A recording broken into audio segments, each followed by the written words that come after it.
Dynasties are supposed to die. That's how the NFL was designed. The salary cap destroys depth. Superstars become too expensive. Coaches leave. Locker rooms fracture. One injury changes everything. In football, staying on top is almost harder than getting there in the first place. And yet somehow, the Kansas City Chiefs keep surviving. Different opponents, different playoff runs, different roster problems, same result. They keep winning. At first, the NFL treated Kansas City like a great team having a great moment. But eventually, the conversation changed. Because this stopped looking temporary. It stopped feeling lucky. It started looking like an empire. And the terrifying part for the rest of the league, the Chiefs didn't build it the normal way. This wasn't just about drafting a superstar quarterback. Plenty of teams have done that and failed. This wasn't just about coaching either. The NFL has seen brilliant coaches collapse before. Kansas City built something deeper, a machine that keeps adapting while everyone else keeps chasing them, a franchise that turned aggression into identity, pressure into confidence, chaos into control, and at the center of it all were three people who changed modern football forever: Patrick Mahomes, Andy Reid, and Brett Veach. But here's what makes this story fascinating. The Chiefs were not supposed to become a dynasty.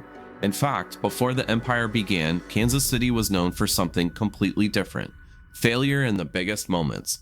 So how did one franchise go from playoff frustration to becoming the team the entire NFL fears most? Because the answer isn't just talent. It's the blueprint they created while the rest of the league was still trying to understand what was happening. Before the empire, the Kansas City Chiefs were trapped in one of the most frustrating positions in football. Good enough to matter, not good enough to win it all. For years, Kansas City stayed competitive. Strong rosters, loud stadium, passionate fan base, regular playoff appearances. But every season seemed to end the same way. Disappointment. The franchise became known for playoff collapses and missed opportunities. No matter how talented the roster looked, something always went wrong when the pressure became highest. And that frustration slowly shaped the identity of the organization. Because losing close changes franchises psychologically. It creates hesitation, fear, conservatism. That's exactly where the Chiefs were before everything changed. Then came Andy Reid. When Reid arrived in Kansas City, he didn't just bring experience, he brought offensive evolution. One of the most respected minds in football suddenly had full control of a franchise desperate for direction. And immediately, the culture began shifting. Kansas City became smarter offensively, more creative, more aggressive. The offense gained structure, discipline, and adaptability. Reid turned the Chiefs into a consistent playoff team almost instantly. But even then, something was missing: the quarterback ceiling. Because while Kansas City was competitive with Alex Smith, the organization quietly understood an uncomfortable truth about the NFL. Good quarterback play keeps you relevant. Elite quarterback play creates dynasties, and the Chiefs wanted more than relevance. They wanted control over the future of the league itself. That realization led to one of the boldest decisions in franchise history, a gamble that many people questioned at the time, but ultimately changed the NFL forever. In the 2017 NFL Draft, the Chiefs did something dangerous. They traded up aggressively for a quarterback many teams considered too reckless. Patrick Mahomes wasn't viewed as a safe prospect. His college tape looked chaotic: off-platform throws, improvised mechanics, risk-heavy decision-making. To traditional evaluators, Mahomes looked talented but unpredictable. But Andy Reid and the Chiefs saw something completely different. Not a risky quarterback, a future weapon. That distinction changed everything. Because Kansas City didn't draft Mahomes to fit into old football thinking. They drafted him to break it. The Chiefs understood something the NFL was slowly beginning to realize. Modern defenses were evolving too quickly for conservative offenses to survive long term. You could no longer win consistently by simply avoiding mistakes. You needed explosion, creativity, fearlessness. Mahomes represented all of it.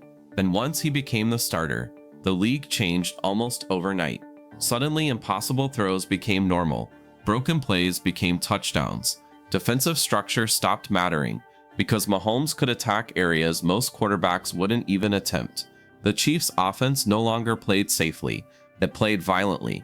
Fast motions, deep shots, unpredictable formations, constant pressure on defenses mentally and physically. And perhaps most importantly, Kansas City built the offense around Mahomes instead of forcing Mahomes into a rigid system. That's what separated them from so many franchises. The Chiefs adapted to greatness instead of controlling it. And once that happened, the empire began. Dynasties are not built by talent alone, because talent without culture eventually collapses. That's what makes Kansas City different. The Chiefs created an internal identity built around confidence, aggression, and adaptability. And it starts with Andy Reid. Reid changed the emotional structure of the franchise.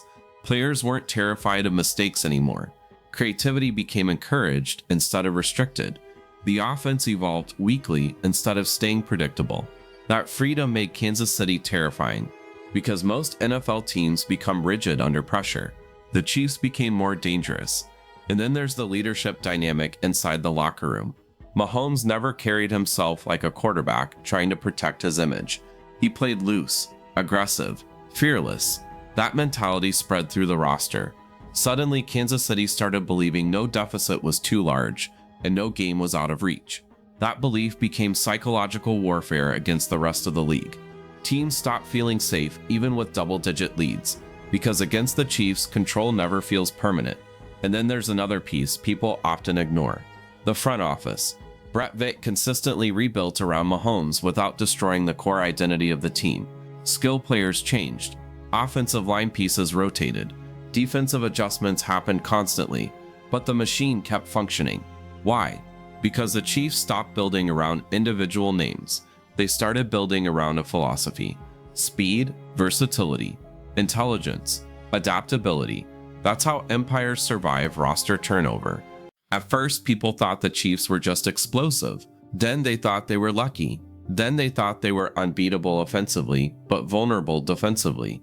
But eventually, the NFL realized something terrifying. Kansas City could win any kind of game: shootouts, defensive battles, comebacks, close playoff games, overtime pressure. The Chiefs adapted constantly depending on what the moment required. That's when the dynasty label became unavoidable, because true dynasties are not one-dimensional, and the Chiefs evolved beyond the version people originally feared. Early Kansas City teams overwhelmed opponents with speed and offensive chaos, but later championship runs revealed something more dangerous: patience. Mahomes became smarter situationally. Reid became even more flexible strategically. The defense improved under pressure moments. The organization learned how to survive when things weren't perfect. That evolution is what separates temporary contenders from historic teams. The Chiefs stopped relying purely on talent. They learned how to control football psychologically, and once a team masters that, the league starts chasing shadows. The Kansas City Chiefs did more than win championships. They changed how the NFL thinks. Before Kansas City's rise, many teams still prioritize conservative quarterback play, structured offense, and minimizing mistakes above all else. The Chiefs destroyed that philosophy. They proved aggression could become sustainable.